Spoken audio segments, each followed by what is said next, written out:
नमस्कार, जय हिंद and very good afternoon to all of you. स्वागत है आप सभी को मेरे चैनल पे। आज का वीडियो ये 8वां वीडियो है इस कॉम्पिटिटिव एग्जामिनेशन के लिए। किसी भी प्रकार के टेट या फिर पॉलिटिकल साइंस और हिस्ट्री रिलेटेड अगर कोई कॉम्पिटिटिव एग्जामिनेशन में आप जा रहे हैं तो बहुत ज़्यादा ज़रूरी है, क्योंकि आज की क्लास बनने वाली है रेगुलेटिंग एक्ट के ऊपर। रेगुलेटिंग एक्ट क्या है, उसका कॉजेस क्या है, उसका फीचर्स क्या है, उसके बारे में शॉर्टली हम जानेंगे। उससे पहले आप कलम और पेपर लेकर तैयार रहिए, क्योंकि इंपॉर्टेंट फैक्ट्स एंड डेट्स जो है, क्योंकि ये और एमसीक्यू नहीं है, ये इन्फॉर्मेटिव क्लास है जिसमें आपको सारा डिटेल्स में बताया जाएगा। आप उसको लिख लिख कर रखिए, काम आएगा एग्जामिनेशन में। मूविंग फॉरवर्ड, रेगुलेटिंग एक्ट जो है 1773 1773, जिसको पहले ईस्ट इंडिया कंपनी एक्ट कहा जाता था, ये क्यों बना? नाम से ही मालूम पड़ रहा, रेगुलेट करने के लिए, इसको निर्धारित करने के लिए, सिस्टमाइज करने के लिए, सब प्रोसेस को ठीक करने के लिए। तो ये एक्ट किसने लाया था? ये ब्रिटिश पार्लियामेंट द्वारा, ग्रेट ब्रिटेन का ब्रिटिश पार्लियामेंट है, उसके द्वारा ये पास किया गया। किस लिए? intended to overhaul the management of the East India Company's rule in India। India में जो ईस्ट इंडिया कंपनी है उसका जो मैनेजमेंट है उसको लुक आफ्टर करने के लिए, देखभाल करने के लिए, स्टडी करने के लिए, ऑब्जर्व करने के लिए, क्या हो रहा है क्या नहीं हो रहा, उसका पोस्टमार्टम करके देखने के लिए कि नुकसान में क्यों है, क्यों प्रोसेस, क्या क्या डिसीजन लिए जा रहे हैं और कौन कौन इसमें इन्वॉल्व है, उसको ओवरऑल देखने के लिए और उसका डेवलप करने के लिए, इंप्रूव करने के लिए। The act did not prove as to a long term solution for the two concerns over the companies affair.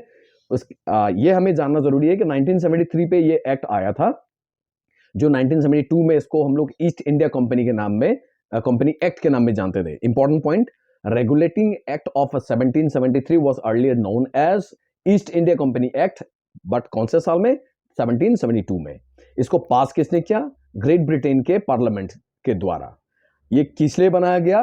ध्यान से देखिए, किस लिए बनाया गया? To overall the management of East India company. East India company के मैनेजमेंट को देखना, उसके अंदर में एक प्रकार के सुपरवाइज करना, स्टडी करना कि क्या क्या हो रहा है, क्या क्या नहीं हो रहा, डेवलपमेंट हो रहा है या नहीं हो रहा है, क्यों नहीं हो रहा, नुकसान क्यों हो रहा है, सारा को स्टडी करने के लिए, सुपरवाइज करने के लिए। और ये एक फेलियर था, ये एक्ट जो है काम नहीं हुआ, और उसके फेलियर के रिजल्ट में क्या आया? Pitt's India act. ये भी हमारे एग्जामिनेशन का कोर्स है, वो अगले वीडियो में बनेगा। तो पिट्स इंडिया एक्ट कब आया ये हमें देखना है, 1784 में। ये 2-3 इंफॉर्मेशन यहां पर है जो आपको मार्क करके रखने हैं। रेगुलेटिंग एक्ट 1773, जिसको पहले हम लोग ईस्ट इंडिया कंपनी एक्ट कहते थे, 1772 पे पार्लियामेंट ऑफ ग्रेट ब्रिटेन ने इसको पास किया। किस लिए किया? ताकि ईस्ट इंडिया कंपनी के सारे एक्टिविटीज को ओवरऑल करे, यहाँ पर देखे, ऑब्जर्व करे, स्टडी करे, सुपरवाइज करे। और ये फेल होने के बाद ज्यादातर काम नहीं करा, तो उसके बाद क्या आया? Pitt's India act. कब आया? 1784। तो हम थोड़ा सा अभी इसके पीछे देखते हैं क्या क्या है कोजेस। 1615 और 1773 के बीच क्या क्या हुआ? बैटल ऑफ बॉक्सर और बैटल ऑफ प्लासी, जिसके कारण ईस्ट इंडिया कंपनी धीरे धीरे अपना आधिपत्य जो है, अपने उसको मोनोपोली राइट मिलना शुरू हुआ ट्रेड पे। क्योंकि ब्रिटिश जो पार्लियामेंट है, ब्रिटिश गवर्नमेंट है, उनके लिए east India company is a big company. ये ब्रिटिश का एक प्रकार का गोदाम है, पैसे का, खजाने का, कमाई का, इनकम का। तो इस कंपनी को लूटने देना, ये बर्बाद हो जाना, फॉल हो जाना, तो ब्रिटिश गवर्नमेंट इसको बर्दाश्त नहीं कर पा रही है। तो पॉलिटिकल पावर धीरे धीरे इमर्ज करने लगा। धीरे धीरे क्या हुआ इन दौरान, इस बैटल ऑफ बॉक्सर और बैटल ऑफ प्लासी के दौरान धीरे धीरे क्या हुआ? ये अपना पावर जमाने लगा, और ये एक पॉलिटिकल पावर के रूप में सामने आया। और मोनोपोली राइट उनके पास ऑलरेडी था, किस चीज के लिए? ट्रेड, वाणिज्य करने के लिए। तो उनको 4 लाख पाउंड दिया गया ब्रिटिश गवर्नमेंट के द्वारा ईस्ट इंडिया कंपनी को। लेकिन ये कंपनी तब चली नहीं अच्छी तरह से, जिसके कारण दोबारा ये 4 लाख पाउंड बेकार गए, और 1 लाख पाउंड और उन्होंने लोन लिया ब्रिटिश गवर्नमेंट से। क्यों? ताकि to revive it, the British government came up with the regulating act. तो ब्रिटिश गवर्नमेंट ने इसको रिवाइव करने के लिए, दोबारा जीवित करने के लिए, ये रेगुलेटिंग एक्ट लेकर आई। क्योंकि ये कंपनी ब्रिटिश कंपनी के लिए, ब्रिटिश गवर्नमेंट के लिए बहुत ज्यादा जरूरी है, in terms of money, in terms of earning, in terms of revenue generation, in terms of earning. So ये सारा ब्रिटिश गवर्नमेंट ने सोच समझ के ये डिसीजन लिया था, क्योंकि east India company 4 lakh pound लेने के बावजूद भी उनको नुकसान आया। तो हमें क्या क्या जरूरी है यहाँ पर? बैटल ऑफ बॉक्सर और बैटल ऑफ प्लासी के बाद ईस्ट इंडिया कंपनी एक पॉलिटिकल पावर के रूप में आ गया, मोनोपोली ट्राइड उनको मिलना लगा ट्रेड के लिए, और 4 लाख पाउंड उन्होंने लिया। उसके बाद दोबारा 1 लाख पाउंड उन्होंने वो क्या लोन लिया ना। अभी कोजेस देखते हैं, ये इसका कोजेस थोड़ा पीछे जाना पड़ेगा। 1769 में बंगाल फेमिन, बंगाल फेमिन 43 के बाद एक जबरदस्त फेमिन, यानी सूखा, खाना पीना नहीं, कमाई नहीं, पूरा failure, monsoon failure, agricultural failure, सब प्रकार के फेलियर के कारण सरकार पब्लिक बहुत ज्यादा, मतलब आप देख सकते हैं, जस्ट इमेजिन करें इस इमेज को देखकर कितने लोग मारे गए, कैसे लोग भूखा 69-70 2 साल 1769 एंड और 90 सॉरी 70, ये 2 साल इतनी महामारी थी, इतनी गरीबी थी, खाना नहीं था, लोग भूख के मारे मरे। तो ये एक बिगेस्ट स्ट्राइक था, इकोनॉमिक झटका था ब्रिटिश के लिए, ईस्ट इंडिया कंपनी के लिए। उसके बाद first Anglo Mysore war between company, East India company and Haidar Ali, ये भी एक कारण था। ये 3 साल तक ये वार चला, 1766 से लेकर 1769 तक, इसको मार्क करके रखिए। दूसरा पॉइंट ये है, इसमें क्या हुआ, ऑब्वियसली वार का कोई फायदा हुआ नहीं, कोई रिजल्ट आया नहीं, उससे इकोनॉमिक एक्सपेंसेस जो बहुत ज्यादा हो गया था वार के कारण, obviously guns and ammunitions and वार के चक्कर में बर्बाद हो गया, ब्रिटिश गवर्नमेंट को और ज्यादा झटका मिला। उसके बाद जो कंपनी ऑफिसर्स हैं बहुत ज्यादा करप्टेड थे, the officials they use their power, misuse their power and earn their own pockets, अपने पॉकेट को भरने लगे, जिसके कारण कंपनी और प्लस गवर्नमेंट को बहुत ज्यादा प्रॉब्लम फेस करना पड़ा। ये हो गया फ्री ट्रेड लॉस। ब्रिटिश ने, ईस्ट इंडिया कंपनी ने चाय बहुत ज्यादा उत्पादन करके स्टॉक में रखा था, उसी समय जब बहुत ज्यादा स्टोर हो चुका था, चाय के पत्तियां वहां पे सड़ रही थी, बर्बाद हो रहा था, क्योंकि अमेरिका पे 85% ऑफ डच जो टी है वो स्मगल होने लगा। स्मगल होने के बाद वो उनका प्रोडक्शन बहुत ज्यादा नुकसान हुआ।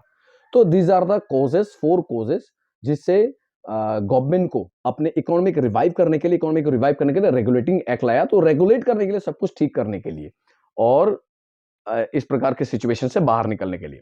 सो ड्यूरिंग 1615 टू 1773 कंपनी में 3 प्रेसिडेंसीज, 3 प्रेसिडेंसी बनाए।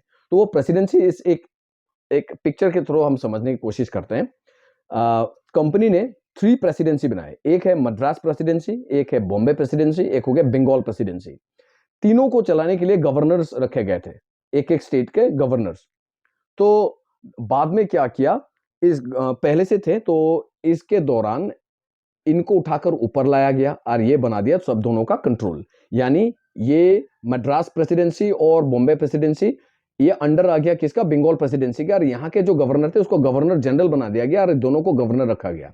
ये दोनों जो बॉम्बे प्रेसिडेंसी और मद्रास प्रेसिडेंसी, सारा रिकॉर्ड किसको सबमिट करेगा, बंगाल प्रेसिडेंसी के गवर्नर जनरल के साथ पास। और गवर्नर जनरल क्या, बोर्ड ऑफ डायरेक्टर्स, उनको जाकर वो करना है, रिपोर्ट करना है, जो पे बोर्ड ऑफ डायरेक्टर्स पे 24 मेंबर्स थे, ये 24 मेंबर्स करीब पूरा थे उस बोर्ड ऑफ डायरेक्टर्स में।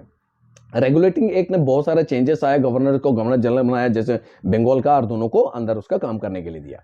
लेकिन प्रॉब्लम क्या होने लगा, वहां पर टैक्स कलेक्शन कौन कर रहा था, दीवानी टैक्सेस, दीवानी प्रोसेस, यानी ब्रिटिश लोग अपना टैक्स कलेक्शन कर रहे थे।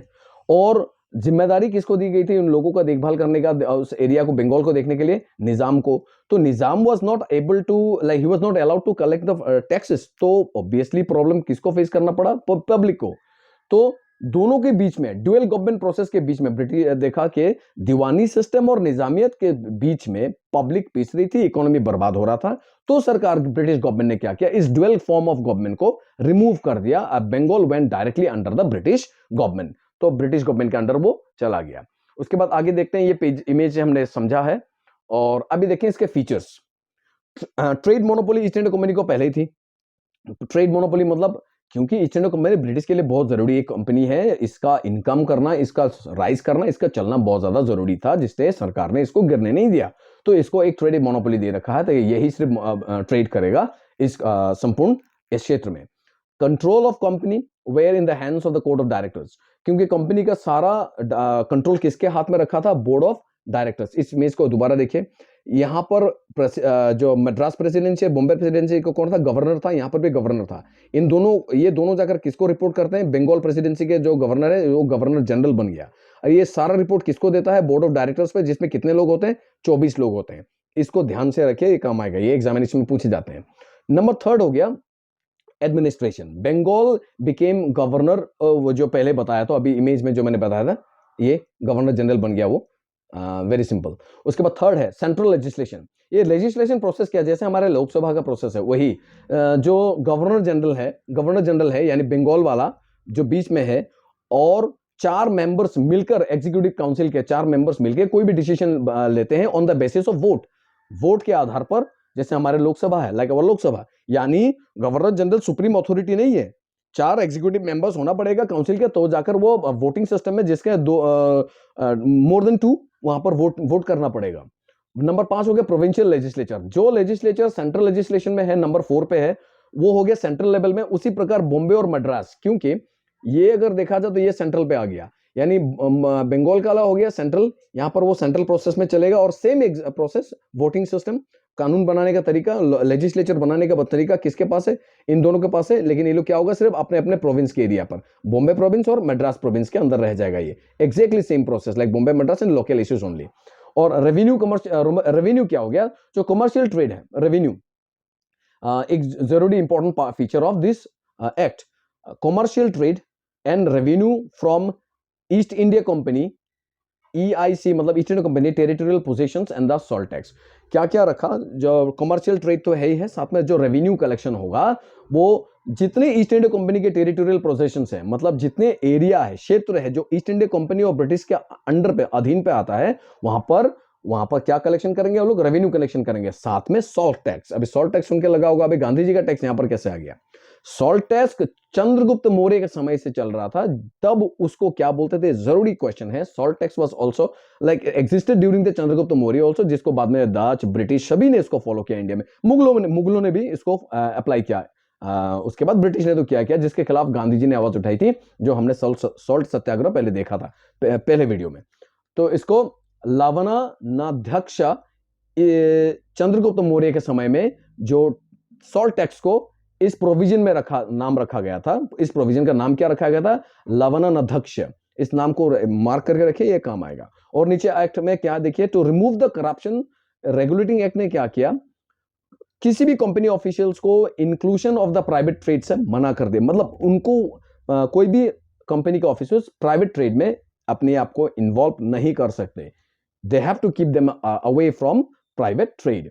उसके बाद स्प्रिंग कोड बनाया गया, वेरी इंपॉर्टेंट क्वेश्चन है। स्प्रिंग कोड बनाया गया एट कैलकाटा पे, किसके लिए, फॉर सिर्फ वो ईस्ट इंडिया कंपनी और ब्रिटिशर्स के लिए। यहां पर इंडियन का कोई भी केसेस यहां पर देखा नहीं जाएगा। इस कोर्ट में सिर्फ वही केसेस देखा जाएगा जो company activities related and Britishers के रिलेटेड हो, वहीं पर देखा जाएगा, स्पेशली ट्रेड एंड कॉमर्स को लेकर। और उसका पहला चीफ जस्टिस थे सर एलिजा MP। ये वेरी इंपॉर्टेंट नेम, इसको मार्क कीजिए। यहाँ पर लवणाध्यक्ष एक नाम है और एलिजा MP ये जरूरी नाम है। और उसके बाद कैलकाटा पे बना था स्प्रिंग कोर्ट, ये जरूरी है। उसके बाद जरूरी फैक्ट यहाँ पर भी ऊपर हमने जो देखा था वो भी जरूरी है। इसमें इसका फीचर्स हैं, ये फीचर्स में डायरेक्ट कोई भी एक फीचर उठाकर which one of the following is one the feature of करके पूछा जा सकता है, तो इसको मार्क करके रखिए, लिखने में काम आएगा। और ये पहले ये नीचे था, अब हमें याद रखना पड़ेगा, ये एक साथ था 3 प्रोविंस, बाद में इसको ऊपर बनाकर गवर्नर जनरल बना दिया गया और ये दोनों को गवर्नर में रख दिया। और बोर्ड ऑफ डायरेक्टर्स में कितने लोग हैं, 24 मेंबर्स हैं। और ऊपर में हमने क्या देखा, ऊपर में हमने देखा वो सेम चीज जो इमेज में देखा वही यहाँ पर था। ड्यूअल गवर्नमेंट प्रोसेस चलता था पहले। ड्यूअल गवर्नमेंट प्रोसेस को क्या कहते हैं, दीवानी एंड निजामियत। और इस चक्कर में क्या हुआ, टैक्स कलेक्शन दीवानी कर रहा था, देखभाल कर रहा था निजाम, जिसके कारण लोगों को प्रॉब्लम हो रहा था, जिसके कारण इस प्रोसेस को हटा दिया गया, ब्रिटिश गवर्नमेंट उसके अंडर में ले लिया, यानी ब्रिटिश गवर्नमेंट के अंडर में वो चला गया। उसके बाद हमने फेमिन का ये पेजेस कुछ देखे, इस तरह का भुखमरी का हालत हो गया था बंगाल में, 2 बार हुआ था। उसके बाद कोसेस पे हमने देखा, कोसेस क्या है, हमने देखा एक बंगाल का फेमिन है। उसके बाद Mysore war, Anglo Mysore war, ये जरूरी है। First Anglo Mysore war Haidar Ali और कंपनी के बीच में, ये जरूरी है। फर्स्ट एंग्लो मैसूर वॉर किसके बीच में हुआ था, इन दोनों के बीच में हुआ था, ये जरूरी है। 3 साल तक लंबा चला वॉर, लेकिन वॉर चलने के बाद भी कुछ फायदा नहीं पड़ा। ये वॉर का जो ईयर है इसको थोड़ा नोट डाउन करके रखो, काम आएगा। और काफी खर्चा बना, करप्शन था। और टी ट्रेड में लॉस, यानी टी ट्रेड में 85% ऑफ द टी डच से स्मगलिंग किया गया। इस चीज को मार्क करके रखिए, 85% ऑफ टी, जिसके कारण इंडियन प्रोडक्शन जो टी था वो यहाँ पर सड़ता गया गोदाम में। और बिगिनिंग हमने देखा कि रेगुलेटिंग एक्ट खत्म होने के बाद, खत्म क्या, वो काम नहीं होने के बाद पिच इंडिया एक्ट आया था। पिच इंडिया एक्ट क्या है हम लोग दूसरे वीडियो में देखेंगे। So here we have come to an end of this video. I hope you people have liked and understood. अगर अच्छा लगे तो जरूर शेयर करना, कमेंट करना। और कुछ क्वेश्चन है तो ज़रूर कमेंट कीजिए ताकि I can also brush up and I can also correct my self. Thank you very much. Have a great day.